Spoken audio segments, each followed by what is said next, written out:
Sinceramente, a gente costuma falar muito mal de direção, mas eu queria falar muito bem agora, em nome do Florisvaldo, da direção nacional, por essa iniciativa e outras que eu estou vendo, procuram exatamente fazer o que é necessário fazer, a meu juízo, nessa hora.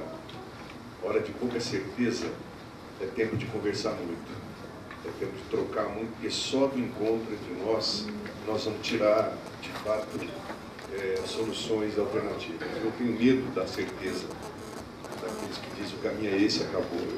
Ninguém está muito certo de nada nesse momento, eu pelo menos não me sinto, sinceramente, em grau de dizer com muita clareza, é por aqui ou por ali, mas aposto muito no processo. E foi esse processo lá atrás que nos conduziu para grandes e importantes vitórias. A gente lembrar a origem do nosso partido, já começo a falar do tema, o PT surge como expressão da luta dos movimentos sociais e de um intenso processo de diálogo, de conversa e de formulações coletivas. Foi quando nós renunciamos à tentação de transpor um modelo pronto para cá e resolvemos botar para conversar, botar para falar, botar para ouvir todos os nossos grupos, nossas organizações de base, as viagens pelo país, os intensos processos de encontros e de formação política eram isso. Eram formulações, e antes de cada processo de encontro nacional, fazíamos um intenso processo de debates, seminários e assim por diante. Fazemos, mas era mais intenso, eu diria, que nos possibilitou encontrar um caminho. E essa coisa da relação partido, movimento e governo, eu até coloquei no texto que foi distribuído para vocês, a gente tem que entender que era um momento em que o PT surge como novidade exatamente por ser um partido de trabalhadores, dos trabalhadores, onde cada militante de alguma forma encarnava em si já a síntese dessa relação. Eram muito poucas as pessoas que não vinham de algum tipo de luta para criar o PT, porque o PT era exatamente a necessidade de afirmar politicamente uma luta social. Então era uma connaturalidade na nossa vida partidária, na vida pessoal, essa convivência. Quando o partido cresce e se torna uma instituição, isso foi bom, é natural que foram surgindo outros problemas. Fomos formando uma burocracia, fomos formando uma dirigência, fomos formando processos em que algumas pessoas deixaram de ter contato direto com a luta social e a sua militância foi na própria construção do partido explicitamente porque era necessário.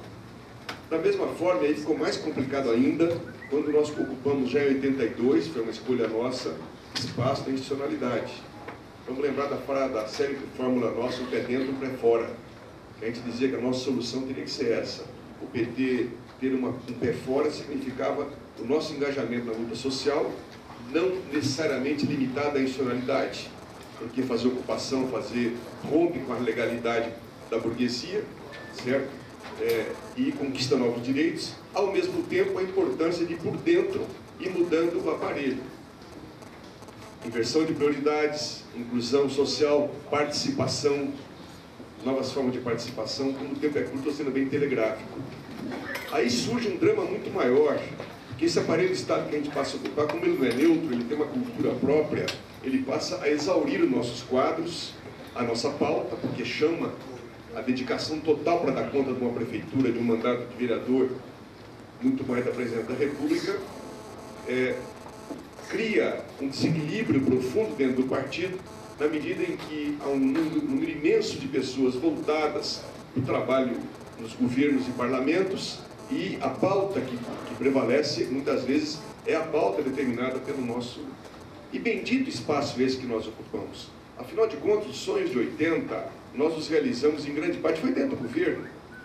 A fome, a inclusão, a abertura de cidadania, foi pela luta social, mas muito pelo nosso espaço do governo. Então não tem que ter preconceito contra essa coisa da gente estar no governo e não estar tanto como estava no começo ligado à luta social. Qual é o problema? O problema é quando essa tensão dialética se rompe e a gente começa a ficar só de um lado. Quando a gente vai para o aparelho do Estado, ele nos domina. E a gente lá dentro passa a funcionar com uma lógica, como se a construção do poder estivesse só ali, e esquece a dimensão da luta social, onde realmente nós acumulamos em termos de luta de classe para aprofundar essas mudanças que nós apenas começamos através do nosso exercício no aparelho de Estado. Então, eu acho que enfrentar essa questão, nesse momento, enfrentar essa questão, eu não vou aqui ficar repetindo os velhos chavões da independência, autonomia dos movimentos sociais, de que o partido não pode usar os movimentos e tal. O que eu quero dizer é que, por exemplo, o Renato está dentro do governo, fazendo o quê? Exatamente em relação com os movimentos sociais. O que nós fazemos em grande parte do governo é isso, mas o problema, quero insistir, é que muitos de nós, estando nos governos, fazemos um divórcio, rompemos essa tensão dialética, aí acabou. Quando não tem a síntese progressiva, não tem a síntese da luta e da tensão que vai gerando novas situações, começam as dicotomias, começam os problemas. O aparelho pelo aparelho, o poder pelo poder e todos os derivados que nós já conhecemos.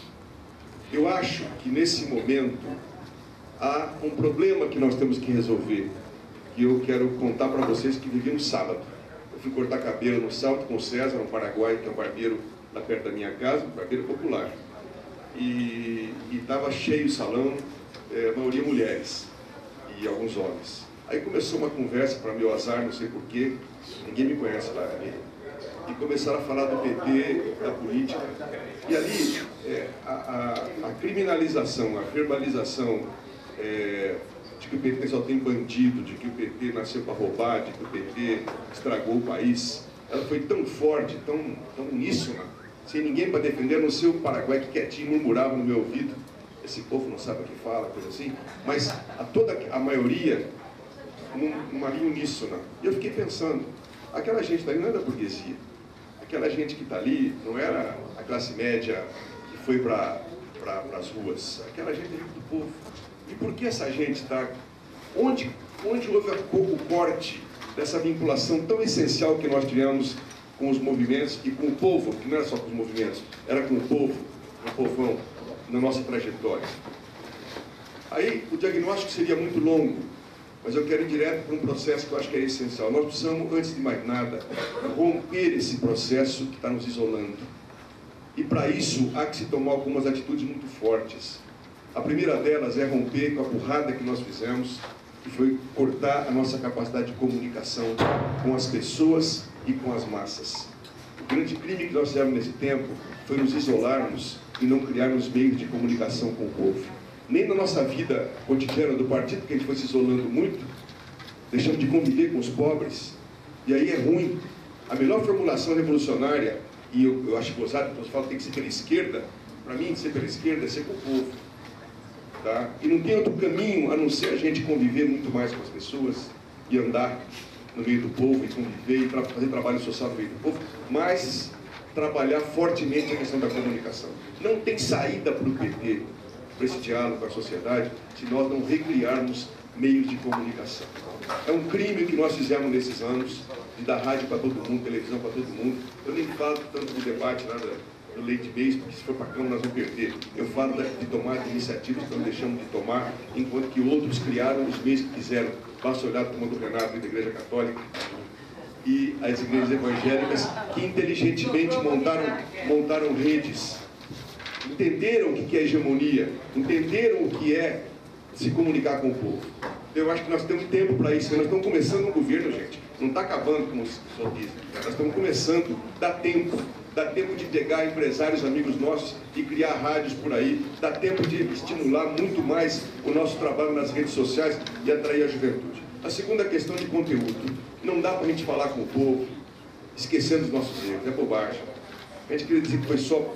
É evidente que tem perseguição, é evidente que tem discriminação, é evidente que tem mundo aparelho contra nós, mas não vamos cair num certo patriotismo inútil de deixar de maneira muito clara, dizer o seguinte: nós temos um projeto, esse projeto tem um caminho claro, ao qual nós somos fiéis, cometemos erros sim, não chibatada, não fazer autocrítica à toa, mas fazer autocrítica no sentido de dizer o seguinte: nosso caminho é aquele, é a inclusão social, é a justiça, é a ética, mas erramos sim.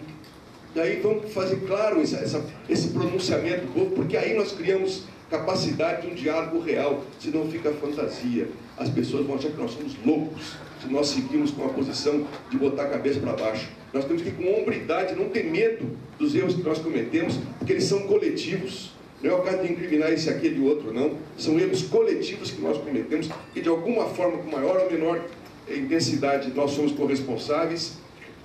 Mas, ao mesmo tempo, nós temos que ter orgulho do que nós realizamos no país e que nós podemos realizar, e temos que dizer claro para o povo que nós temos força e energia de continuar esse projeto. Não ter vergonha da nossa estrela, não ter vergonha do nosso projeto. E, finalmente, meu tempo acabou, eu queria dizer que, nesse aspecto, a questão da juventude não é um ato de vontade, é nós estarmos abertos, como estivemos lá em 79, para os nossos temas. O que nós precisamos não é querer inventar aquelas formas, é querer retomar a energia de 79 e 80, que foi fecunda porque ela permitiu abrir novos caminhos. É hora de abrir novos caminhos, enfrentar os novos temas, e aí a juventude vai estar com a gente efetivamente, mas não podemos ser velhos e repetir fórmulas antigas. Nós temos que retomar agora a criatividade e a energia generosa que nos deu a possibilidade de criar essa maravilha que se chama Partido dos Trabalhadores.